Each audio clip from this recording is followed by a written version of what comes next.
2017, the Libertarian Union was formed.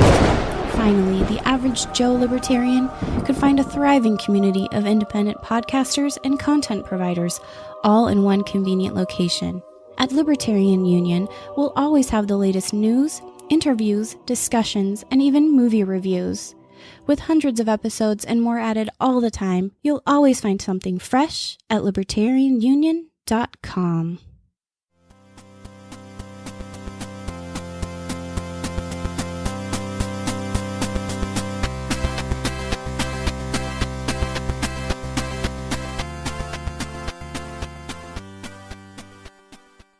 Hey everyone, it's Daniel and Robert, the Last Nighters, and we're going to be doing a Father's Day special about a fatherly movie, The Incredibles.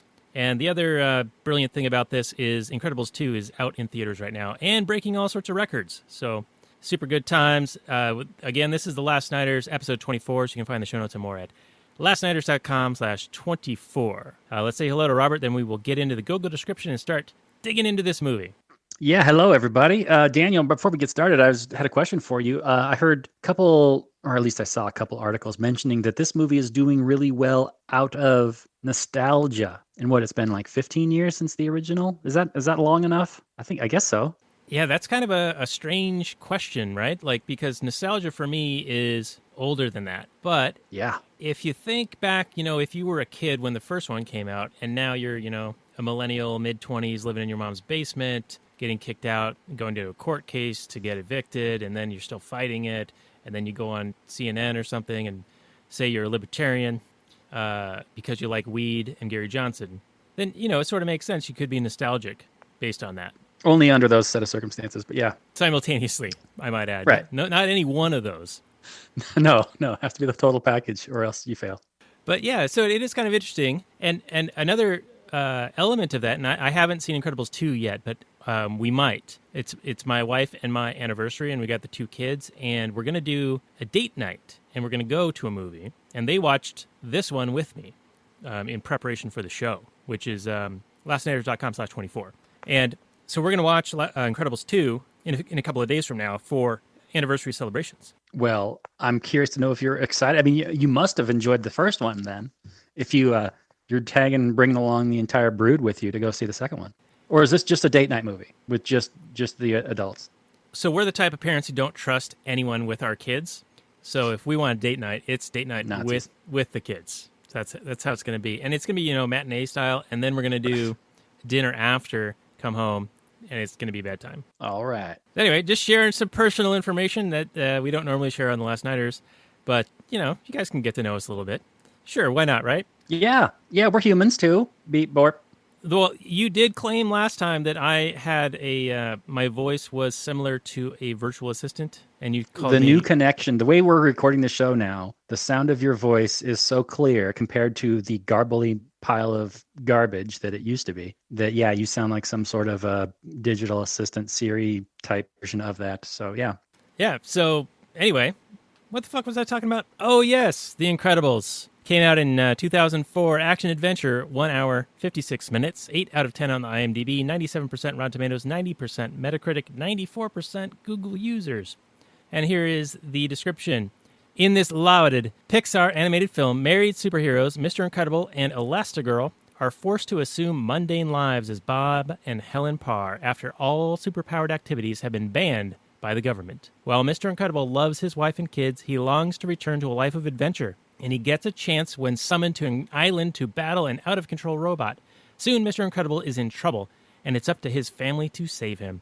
Came out November 5th, 2004. Director Brad Bird. This is the film he did after The Iron Giant, which was also a very good film, but it was a box office disappointment.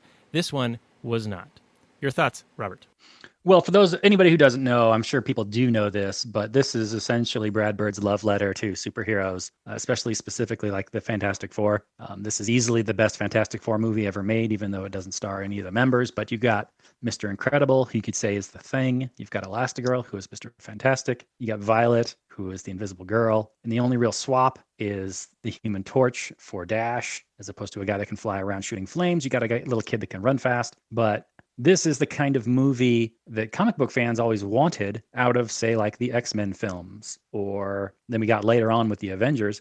But I would say that this movie is even tighter in terms of a team where the different heroes are like working together cohesively to like, Elastigirl will stretch her body to do a thing, like setting up Mr. Incredible to come along and punch the guy, or that sort of thing. Like their powers will kind of form and combine, and they'll work together as a cohesive team to accomplish a goal, instead of just like the Hulk punches this guy and then Captain America punches this guy. It's a little bit different, and it's more of a, I don't know, it's just more of the kind of the thing that you used to see in the comic books, where the people would set each other up and work together, and it really came together in this film.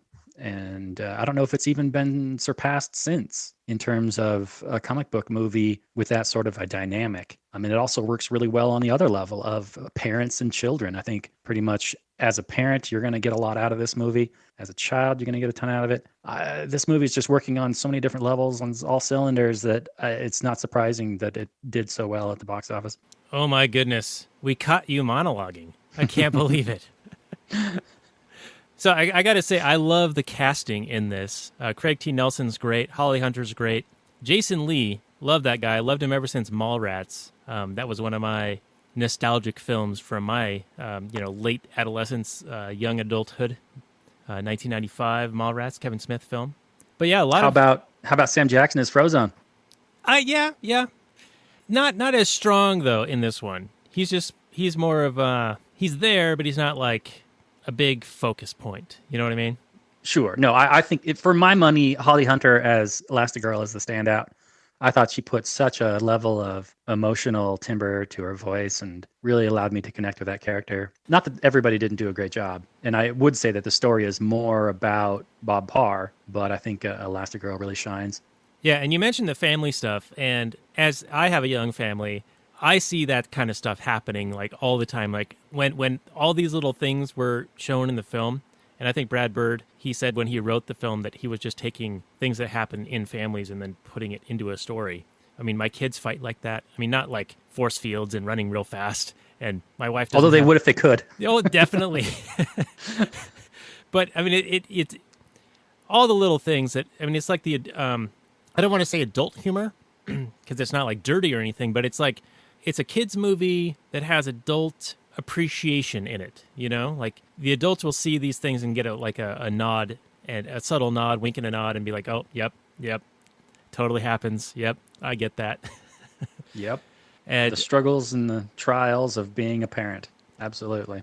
Yeah, so a well-done movie, just even from that perspective, and I think you're right, it is a good superhero movie, and it has a couple of like really interesting questions, and I think several of them have been played off in other franchises. But my first question to you, Robert, is capes, good or bad? You got Superman, Batman, Thor, etc., all wearing capes. And well, the movie, only one, yeah, I mean, in the movie, Edna, she shows some examples of people dying from their capes. I would have to say that Superman would never, I mean, if he flew through a jet engine, it would be the jet engine that was destroyed, not him. Or the rocket, I mean, he would have no problem getting sucked into a tornado or a twister or anything like that. I mean, none of those things would bother him. And then there's, Batman, who is like way too smart to get caught with all that stuff. So, but yeah, there are probably some, I mean, I appreciated the nod to the fact that there's no capes. But I gotta say, as an illustrator type guy, you gotta have some fun with the way things look. Like, I mean, if you look at the way capes have evolved from the 20s, when the comic book really started taking off in the 20s and the 30s, mostly in the 30s, but the capes were very basic, and there's just a rectangle behind the guy for the most part. But then when you get into the 80s and the 90s, especially in the 90s with Todd McFarlane and Spawn, where capes reached peak cape, where there's so many different shapes and stylistically cool things whipping around and doing other things. And then it's, come back. But yeah, it's fun because there's never been any kind of, as far as I know, in the comic books, it's never been explained or never been explored, like the bad things that could happen through capes. And that's why the joke really, really works in this movie. Yeah, I agree. And my question is, if I were interviewing Brad Bird and questioning him about why so down on the capes, and I'd do the Kathy Newman, I'd be like, so what you're saying is that you hate strong, intelligent white men. Yes. Oh, but I digress. But the next thing I wanted to bring up was the very opening scenes where you have young Incredible and young Elastigirl being interviewed. And there were a couple of points I wanted to make here. One is Incredible's like, I enjoy saving the world, but why can't it just stay saved? I feel like a maid, going up and cleaning up messes all the time. And I thought that the point that we could be making here is that it's just a factor of human desire, and change is ever present. Change is constant, and human desire is never satisfied. So certain services and certain goods and certain things are always going to be in demand, no matter what. And so that's just kind of like a little minor economic point I want to throw in there. And then Elastigirl was saying, leave saving the world to men? Like, so I thought that was like a bit of a feminist bullshit bullet point. What are your thoughts on that? Yeah, the saving the world to men, it could have been, I think you can take it, especially in today's kind of PC culture, as a more of a feminist bullet point type thing. Luckily, she doesn't turn and fall into some sort of a feminist type stereotype. She turns more into a domestic mom that has kids to take care of, and she's got her priorities straight. And, maybe Bob doesn't. And that's really, comes at the heart of the plot of the story. In terms of the saving the world and then letting it, keeping it stay saved, that's always bugged me about the Batman character, because Batman, his goal is to like clean up Gotham. And he's a really smart guy. And the smartest thing he can come up with is catch the bad guys and lock them up, as if new criminals aren't made every day, as long as there are these BS laws that destroy economic opportunity and criminalize things that shouldn't be criminalized. You would think that Batman at some point would put two and two together and realize that he has an endless job ahead of him if that's his solution, is to continually lock up. I mean, it's not like there haven't been cops for hundreds and hundreds of years, and there are still cops. You're not getting at the root cause of the problem. Right. In Batman's and like defense, you said, well, hang on. And like you said, there are also economic factors and human desires that are constantly changing. And so even if you're in some kind of libertarian free society, there will still be crime. But go ahead. What were you going to say? In Batman's defense? In Batman's defense, I think that the people that he's wanting to put behind bars are one of two, like violent, mugging, killing people who killed his parents, or these Joker, Penguin, Riddler types who have nefarious plots that are, way too intricate, and they get caught monologuing, and he gets out of whatever contraption they've put him in, like James Bond style, and he's able to escape. So I think that those types of criminals, violent criminals, nefarious masterminds who want to poison water supplies and things like that, they need to be dealt with in some fashion, and whether it be like the present day where it's like imprisonment or some other like Ancapistani type solution, I think that would be appropriate. I don't see Batman really going after your, drug dealers, drug users, people who have committed some felony. Like everyone commits, 3 or 5 felonies a day, I think now, because there's so many laws on the books. So he's not going after those types of people. So I wanted to throw in defense. Allow me to rebut, sir. Allow me to retort.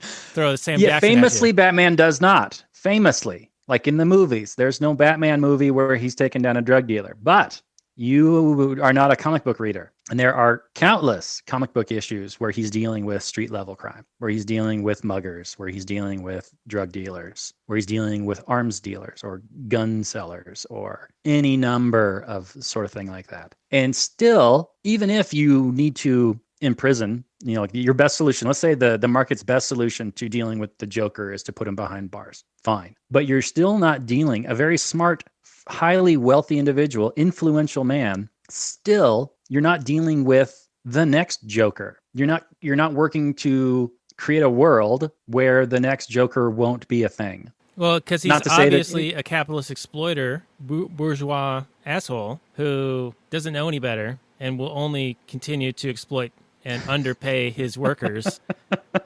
The iron law of wages to their subsistence level, and then even below that to where they can't survive. Okay, Carl. You're out of your element. All right. So speaking of cops, the opening chase scene the cops are chasing some criminals, and the criminals are shooting at them, and the cops are just shooting in public, like blindly. Did that seem inappropriate to you? It seemed a little inappropriate to me. Well, it seemed realistic. What do you mean inappropriate? Well, you'd think that you'd have to make sure that you're not going to shoot some innocent party. Do you live in this world? I don't know. What fantasy land are you living in where the cops consider who they might shoot? Not to disparage all cops as being just like mindless sprayers and prayers, but I mean, there was recently a story where some FBI agent was dancing and picked up his gun and shot a guy. Didn't mean to, but you're not dealing with people who observe all the safety rules of firearms. I mean, rule number 1 is don't point anything at something you don't intend to destroy. They point guns at people all the time. They point guns at unarmed people all the time. Yeah, and speaking of that incident, I saw the video, and the guy picking it up, he was clearly drunk, but I would think that in the proper training that he should have received, you never touch the trigger until you have acquired the target that you are willing to destroy. So that was just a totally fuck up move. And then he just shrugs his shoulders like, oh, my bad, sorry, and sort of like dances off. Are you asking me to defend him? Because I'm not going to. All right, so let's get into after this cop chase and Mr. Incredible saves the day, saves the cat, etc. And he's like on the way to his wedding, though we don't know it at the time, but he gets into a fight with another guy, and then Elastigirl comes and punches him in the face, the criminal, and they get into a little tit for tat. Like, I thought it was, what happened to ladies first? And he's like, what happened to equal treatment? And I thought that was a great dichotomy because in today's world, 15 years later, it's like those two opposing things, they want both at the same time, but they're separate, they're different. Do you follow what I'm saying? I do. There's been I think there are a couple of been articles written about how chivalry is really bad and evil and dumb and whatever. And it's like, what do you want? And at that point, it's gotten to the point where it's so ridiculous that it seems to me that there's always going to be a certain part of the population that will never be happy, no matter what anyone ever does. So there's really no sense in spending a whole lot of energy trying to please them or apologize to them. And so you kind of just have to wave your hand away at them and just as a pack of crazies. I don't know. So it's definitely a damned if you do, damned if you don't situation. Like, there is no win. Oh, certainly not. Yeah, it's like the SJWs who complained that, all the black people in Black Panther weren't trans or fat or, non-binary or whatever, or disabled, or, it's never good enough no matter what. I mean, if there's a lesbian character on the show, it's, well, yeah, but she was white and skinny. It's like, you can't please anybody. It's always the oppression Olympics with them. So why even try? And then you look foolish doing it if you're just trying to appease them, and then you can be accused of tokenism. So why even bother? You're trying to appease a tiny little vocal minority of people who are insane. So let them be insane. I don't know what to tell you. Yeah, here. Got you monologuing again. Aha! All right, so here's a juicy question. So right after all of this, the events transpire to where Incredible saves a man from committing suicide. And then in the resulting action afterward, the Incrediboy gets introduced, and he's all into Mr. Incredible. He wants to be just like him, and he's like a inventor of sorts, so he's an entrepreneur, and he ends up becoming an arms dealer, and he thinks that respect comes from being a threat, and we'll get into him in a little bit, but that's the Jason Lee character. But the suicide guy I wanted to bring up because this is an interesting question. This is a guy who jumped off a building and wanted to die. Is it a violation of his choice or his person or a property crime against him by saving his life and injuring him in the process? Because he ended up getting sued, and they said costing the government millions. So $50 follow-up, why and how is the government liable for the actions of Mr. Incredible? So chew on that. Yeah, so it's not quite, throughout the movie several times, it seems as if the superheroes are kind of endorsed or sanctioned or worked for the government. At one time, Elastigirl borrows a government jet, and then there's this kind of shady black ops kind of smoking man character who moves the Parr family around and kind of puts them in witness protection sort of style. houses and families and like identities and whatnot. So yeah, I'm not really sure exactly what the relationship is between the superheroes and the government, but it definitely seems fairly buddy. Like I can't imagine that being a superhero pays really well. And yet Mr. Incredible drives around in this super fantastic futuristic car that can transform. And so, there's definitely a bankroll there. But why the government? I mean, I guess that you would sue if there was a relationship between the government and the superheroes or some sort of government actors. I assume you would sue the government for any damages they cause. But, and this gets into, superheroing in general versus the villains. Like if you damage a piece of property in the act of trying to prevent further damage caused by somebody else, I'm not sure why you're suing the guy preventing the damage. Like Mr. Incredible is trying to prevent further damage. He's trying to stop all this. He's clearly reacting to an aggressor. So why you wouldn't sue Bon Voyage is kind of ridiculous. I mean, other than the fact that he probably doesn't have any money, but he's clearly not. I wouldn't say, if I was on the jury, I wouldn't find him culpable. He's clearly trying to stop it. And then in terms of the suicide, that gets into a sticky kind of wicket here. There's it's all libertarianism and rights and whatnot. It really all boils down to what's reasonable. And if you are drowning and the only way you can not drown is to grab somebody else's like beach ball and like whatever, this is a dumb example, but you're taking somebody else's beach ball. Well, you can kind of basically assume that were they around and were you able to ask them, hey, do you mind if I grab your beach ball and to save my life? They would say, yeah, of course. I would definitely want you to grab and use my beach ball to save your life. Even if you destroy the beach ball, it's fine, whatever, who cares? Even if the beach ball is like a $10,000 beach ball, you'd still want someone to use it to save a life. In the same sense, if somebody is in danger and you work to save them, like he does in the train incident, like he prevents, like the bomb blows up the train line and then he stops the train. Well, all the people on the train still ended up suing him, which is just like ridiculous. I didn't find any of this to be particularly realistic. Not that it wouldn't surprise me if it happened in this world either. Especially if they had hot coffee or something. Right. Yeah. People sue people around here for their voluntary choices and all kinds of things all the time. It's completely ridiculous. I mean, crooks who break into people's houses and fall through skylights and land on kitchen knives sue the homeowner and they win. It's insane. It's a pure insanity. So who am I to judge if this is realistic or not? But I think that there is a certain reasonableness to, if somebody's falling from a building, that if you catch them and save them, they would say, thank you. Now, on the one-off chance that the guy's like, hey, I wanted to die, then you can go, well, why didn't you just kill yourself right after that? Why haven't you killed yourself yet? Yeah, it's been some time since I saved you. Why sue as a result when your goal was dying? Then just go ahead and do that. Yeah, just go ahead and do that. Problem solved. Why are you suing me for a whole bunch of money that you're not even going to use because you're going to be dead? Makes no sense. Yeah, so anyway, that was the case that opened the door to superheroes being sued and the government paying out money because there was apparently this quasi-militaristic symbiotic relationship that seemed to be rooted in patriotism and praise that was eventually actually used against Mr. Incredible to lure him to the island, right? Because Mirage sends him this message and she claims it's a government experiment gone wrong and this robot's destroying their equipment and putting things at risk, which was pretty much the same story that was happening with Deadpool, right? He was told that he was going to a super secret government lab to be turned into to eradicate his cancer or something like that. We did the Deadpool episode not too long ago. I think that's what happened. But yeah, that's what happened in that movie. Yeah. Go on. And then as a result of all these lawsuits, the government says, okay, politicians finally do something and they're like, all right, we're going to ban superheroes. You can't have a secret identity. You can't be a superhero. You can't go around saving people. You have to be just a normal person, which is totally bullshit, right? Like preventing you from being who you are.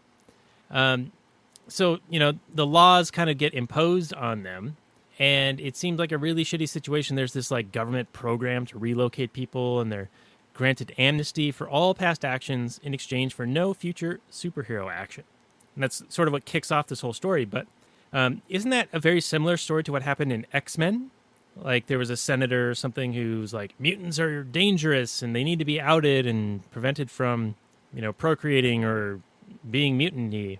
You can speak to Yeah, this a yeah. I little bit, think X-Men 3 had a they were going to turn the world's mutants into regular people. And Right. then there's also the Superhero Registration Act, which was in the comic books and also kind of in the Civil War movie. And wasn't there a thing in the Watchmen? Wasn't that kind of like a thing? Like Yeah, Watchmen were absolutely. superheroes for a while, and everyone was like praising them and how amazing everything was, and then they got shut down. Yeah, pretty much almost identical to this movie. Although I don't know if it was because they were getting sued, but yeah. I mean, but why wouldn't you sue the bad guys? Sue the people that actually do the thing that does the thing. I mean, clearly, I guess they're harder to get a hold of, but it just seems like you would sue the people that actually aggressed against you, as opposed to the people that tried to prevent your property from being damaged. It doesn't make a whole lot of sense. And then by suing the government, you're basically just suing everybody because the government just has stolen money. So I don't know, man.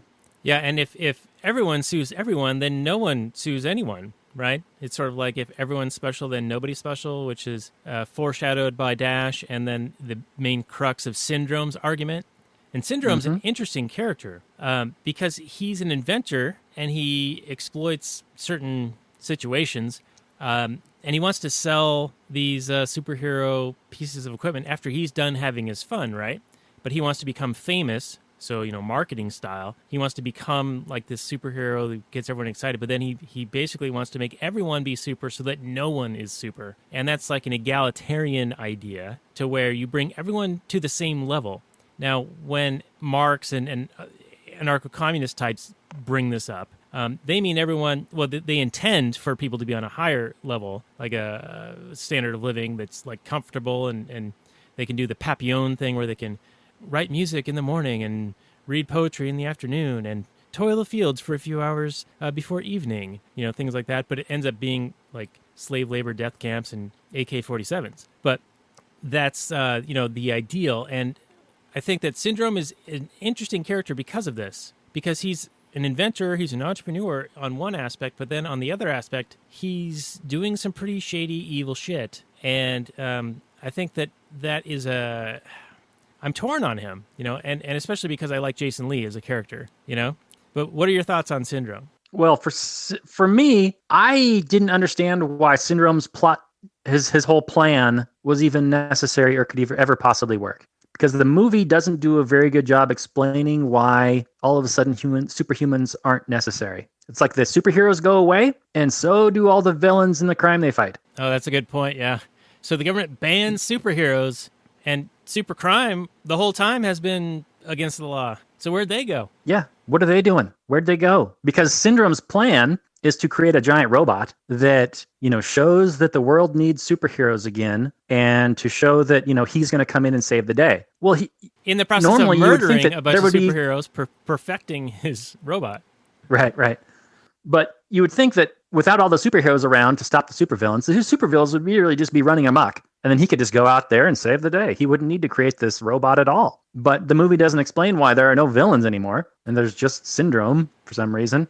Who, by the way, has amazing technology. Like, he can defeat all of the Incredibles with his, with ease. Finger pointer laser thing. Yeah, the finger pointer laser thing is beyond OP. It is, there's no counter to it. The only reason that the Incredibles survive is because he doesn't just straight up want to kill them, apparently. Because it looks like that whatever 0 point energy or whatever he called it. Yeah, I mean, he's a Bond villain. He's got a monologue. He's got to not kill them. He's got to put them in impossible situations. They've got to get out. And by the way, they even have in the movie, the soundtrack, the score is very Bond-like with like brass instruments and spy music. It's well done. So it had a good vibe, this movie. Not to mention his volcano lair. Mwahahaha.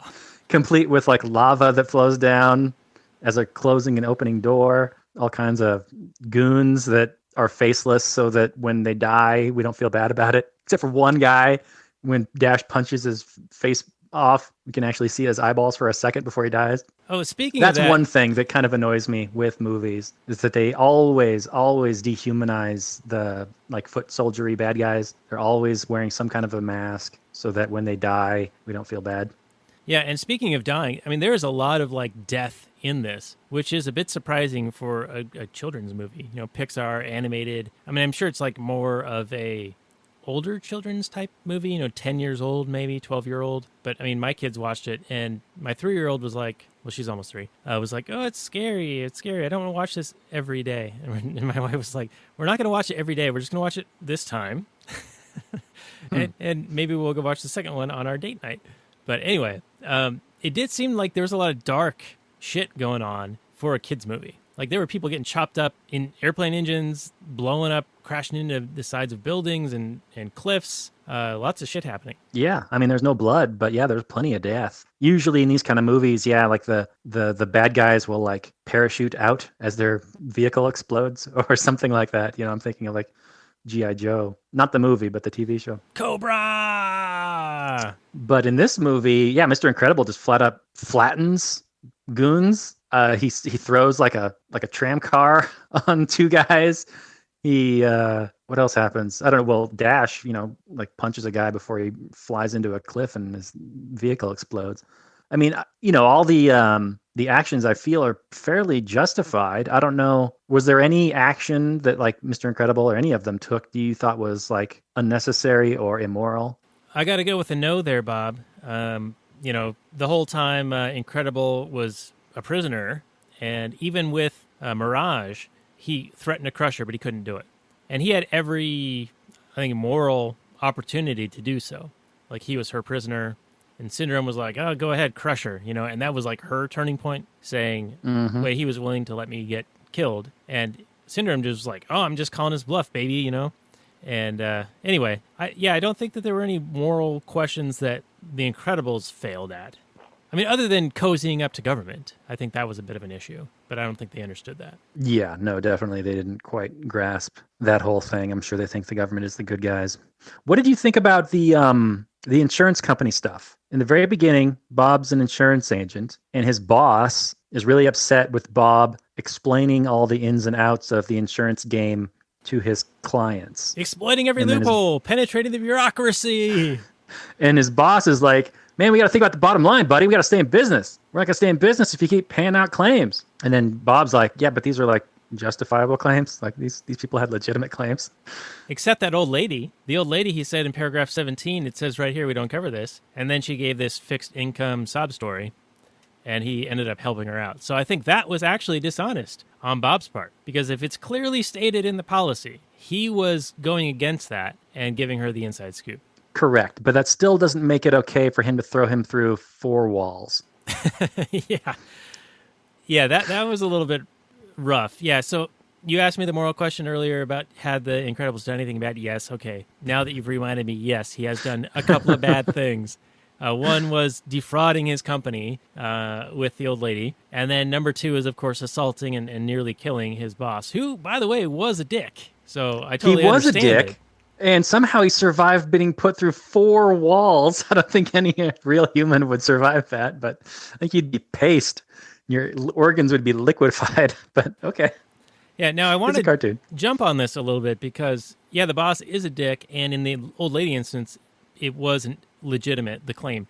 But the boss was, I don't want to hear about whatever the insurance actually covers. I just want you to deny claims. And I think that this is only possible in a world where, like present-day world, where the government provides monopoly protection to barriers to entry to competition. I think in a competitive insurance market, they couldn't get away with this. If they were denying claims, then people would hear about it, and they would stop using that insurance company because other claims being paid by other insurance companies would draw customers over there. So I think this is clearly a position that is only empowered by government protection of this particular insurance company. Yeah, you're absolutely right. I mean, this is the kind of situation that in a free market, in a true free market, we don't have one in this country or really exists in the world, where this is solved by like Yelp reviews online or something like that. Yeah, there'd be a reputation score like, oh, they don't pay claims. Well, okay, I'm not going to go there. Yeah, I'm taking my business elsewhere. I'm taking my business to reputable people who pay out when there's a legitimate claim, because that's the whole idea. You're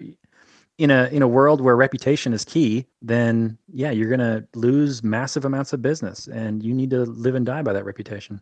Yeah, and I think most people will think of the situation like that The Incredibles was presenting, this is how insurance companies work. They're there to deny claims, and they're evil.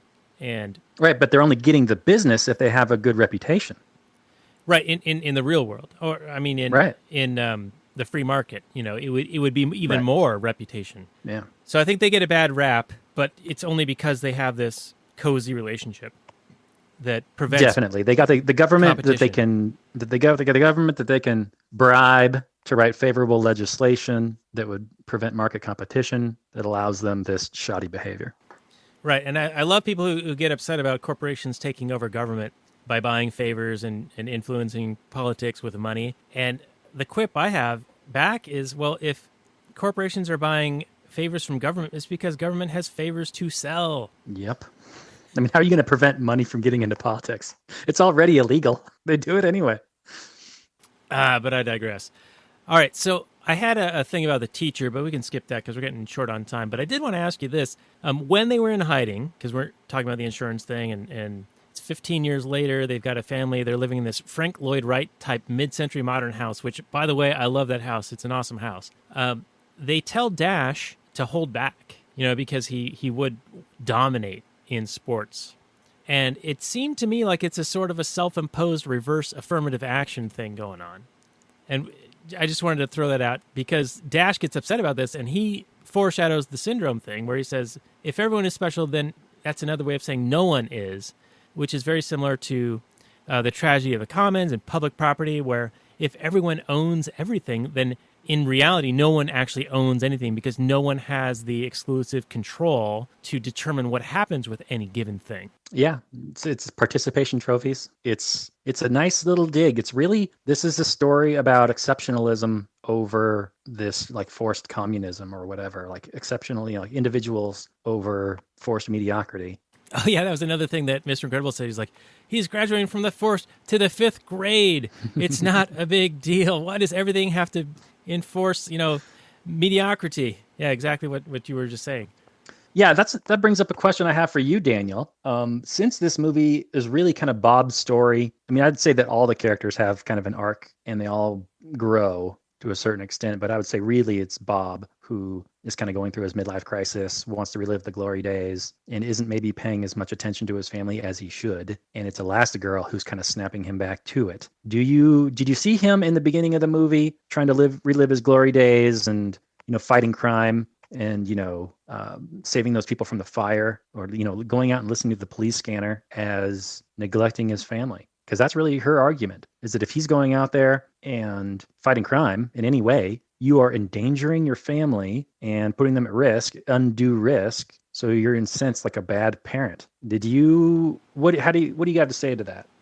Well, that's an interesting question. I think that because he's pretty much indestructible, that the him getting killed in the process and thus impacting his family in that way is less of an issue. And he's doing it at night after the kids are in bed, or should be in bed. And I don't know, I'm kind of okay with him going out and doing it. I mean, it's sort of like subverting the government, telling him he can't do it. It's in his nature to do that. I think she was afraid of him getting caught and exposed and them having to pick up and move and relocate again. All that stuff too. Yeah, I guess there's some risk there, but it's also like something that shouldn't be quote unquote illegal. Sure. So there's multiple levels. I mean, there's the level of, well, you're putting us at risk because the mafia is going to come after you if you get caught. Right. It's like the father who deals drugs today. It shouldn't be illegal, but you are putting your family at risk. Yeah. Now, I think that situation is actually a little bit different because they're probably doing that to provide for their family, whereas Bob Parr is out there doing superhero shit, not to make his family better off. He's doing it to make himself feel better by helping other people. Yes. But my original question is, do you think he's a bad parent? No, I don't think he's a bad parent in this regard, though he does, like you say, have an arc where he thinks that he was not as involved with his family as he otherwise thinks he should have been, like when they were all chained up together in Syndrome's prison field. Mm-hmm. And he's like admitting like, oh, I'm missing all the action that's at home, like here. Well, my response to that is, well, you're doing this when your kids are asleep. So, I mean, what are you really missing? But right. But there are also quite a few scenes where he's like, not really paying attention. He's reading the newspaper for, hot, juicy, bits, staying abreast in the world. Like there's some crimes to fight, that sort of thing. He's not really paying attention to the family, not really, into what his kids are dealing with, that sort of thing.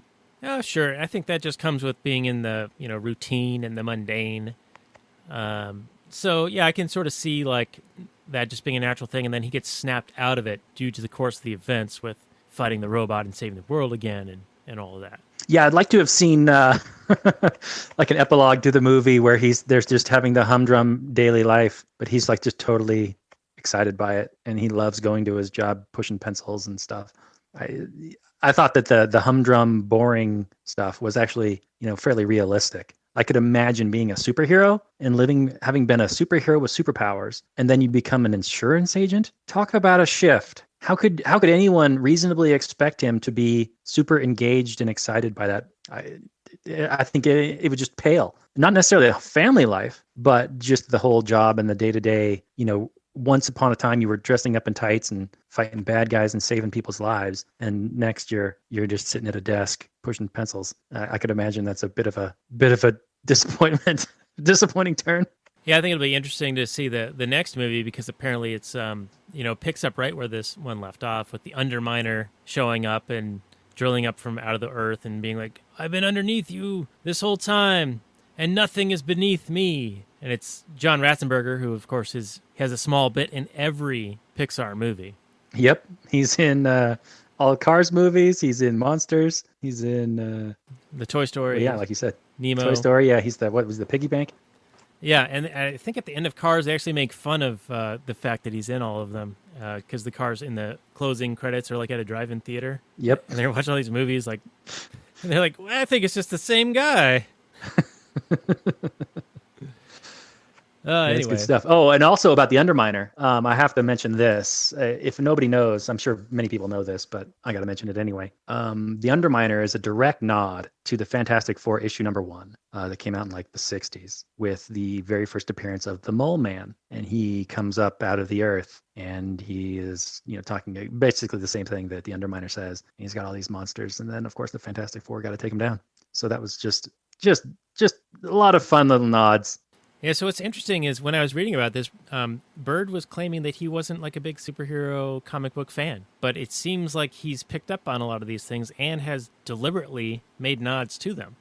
So I find that kind of an intriguing question, because in his interviews, he says not such a big thing. Well, I wasn't listening to what you just said because I was looking at my notes. Oh, that's all right. But I wanted to mention one other nod, is that one of the moments when the family are fighting the big robot, and Frozone comes in to help out, and there's a point at which he creates a surfboard with his feet, and he looked very much like at that moment he looked like the Silver Surfer, who was a longtime Fantastic Four ally. So that was a fun other little nod. Yeah, and actually right before he goes out to help with fighting the robot, he's asking his wife where his supersuit is. She's like, Mm-hmm. The public's in danger. It's the greater good. And she's like, I'm the greatest good you're ever going to get. I am your wife. I thought that was funny, because he was like, people are in danger. She's like, my evening's in danger. My date night's in danger. Yeah, there's some good dialogue in the flick, man. I mean, Brad Bird, good script, I got to say. This is probably, I think, my favorite thing he's done. He also directed a Mission Impossible movie. I don't know how much influence he had on the script in that one, Ghost Protocol, but that was not my favorite Mission Impossible movie. But generally speaking, the guy's a good talent, and I appreciate his dialogue and his effort in this movie for sure. Yeah, that brings up a question of mine is, should we do a Mission Impossible? And if so, which one? I mean, the first one seems to be like the one to do when we talk about doing a franchise, but certain films are better that are sometimes later on. Yeah, I mean, there's John Woo did 2, but that's got its own ridiculousness. I mean, all the Rogue Mission Nation's supposed movies. to be pretty good, right? Maybe. I don't know. But there is, a new Mission Impossible coming out. Tom Cruise is getting to be what, like 60? Mid-50s. I heard there's a Top Gun 2 coming out, and we could do Top Gun at some point. But for sure. Yeah, I'm down to do all that crap. But speaking of doing crap, the next movie I think we were going to do was Jurassic Park, if I recall. Is that right?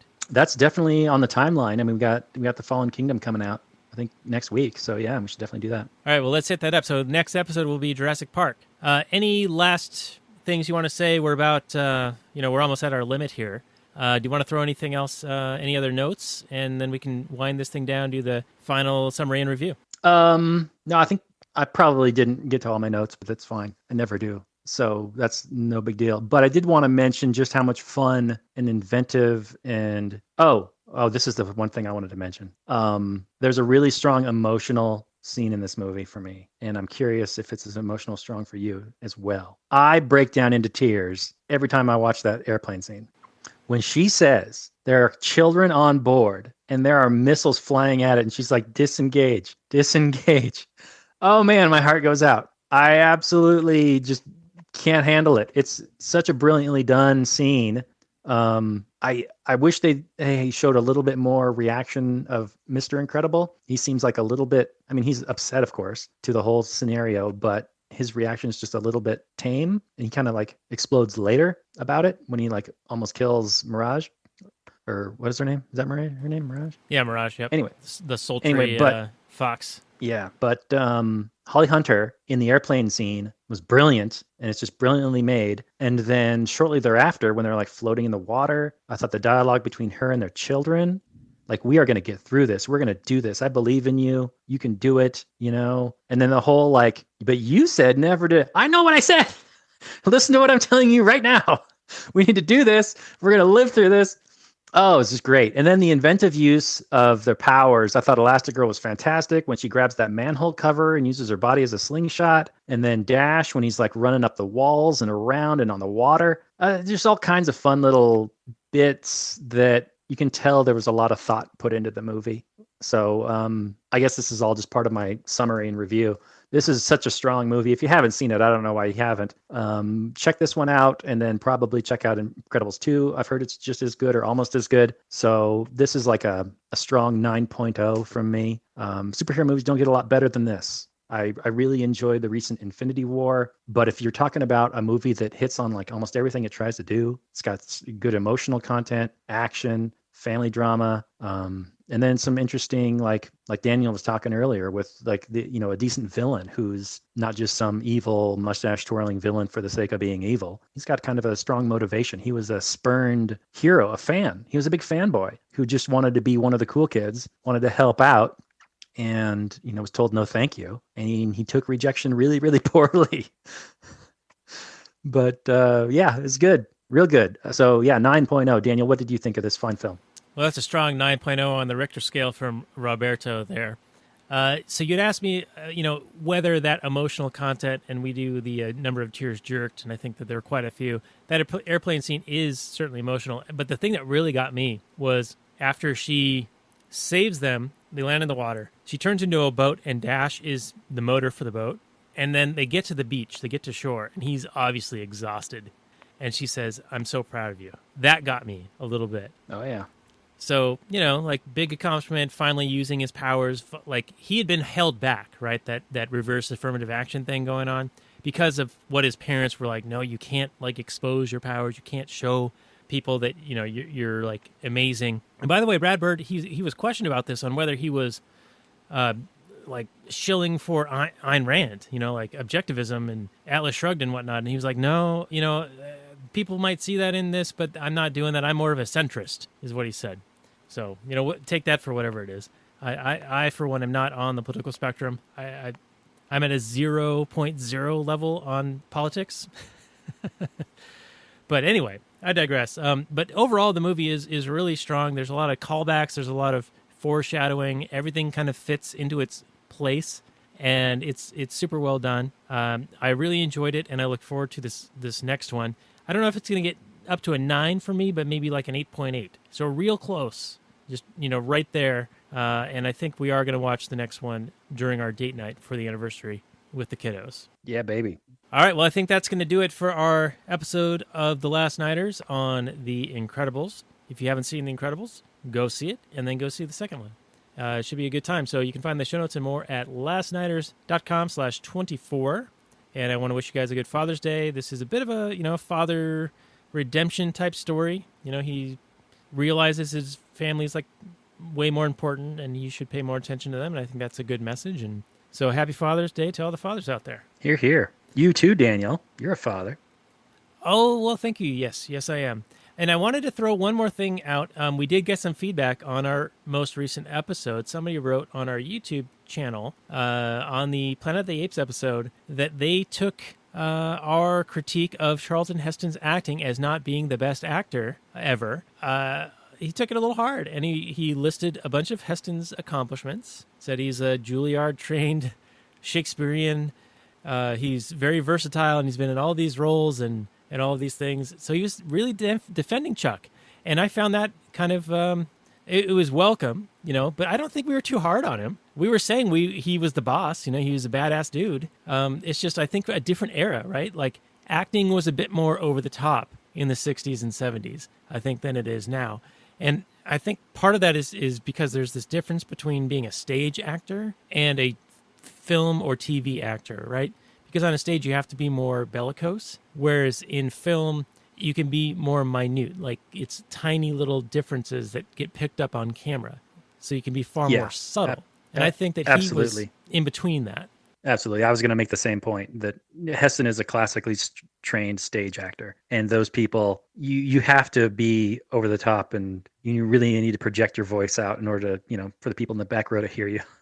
Whereas if you got a camera right in your face and the microphone right above your head, you can, they'll pick up every single little movement, every little twitch. So yeah, there's a big difference, and he's definitely of the old school that is really kind of dying out. I mean, you see actors today that go to the stage, but they'll have a fairly diverse background, but the stage for the most part is kind of a dying thing. I don't know things like Hamilton and whatnot still do amazing numbers, but it's not necessarily, and it's a really great breeding ground, I would say, for larger things, but you can't say that plays make more money than movies. I mean, that would just be silly. Movies have a much wider reach. Not everybody can afford a $200 ticket to go see Hamilton, even if you would want to see that thing. Hated it. I haven't seen it, but I do not want to. Hamilton is evil. But yeah, to our audience member who gave us that comment, yeah, we're not hating on Chuck. We like him. We think he's great. We just think he's trained a little bit differently. And if you want to see the exact opposite, where subtlety is on full display, check out our first episode of Last Nighters, lastnighters.com/1, our episode on Get Out. So subtle. Oh, yeah. So many intimate scenes where totally, the story is conveyed completely with very little dialogue. Definitely. But thanks for listening, everybody. It's been a fun episode. Check us out next week with Jurassic Park, and that'll do it for me. I'll chime in and say, yes, thank you guys very much. Happy Father's Day and good night from last night.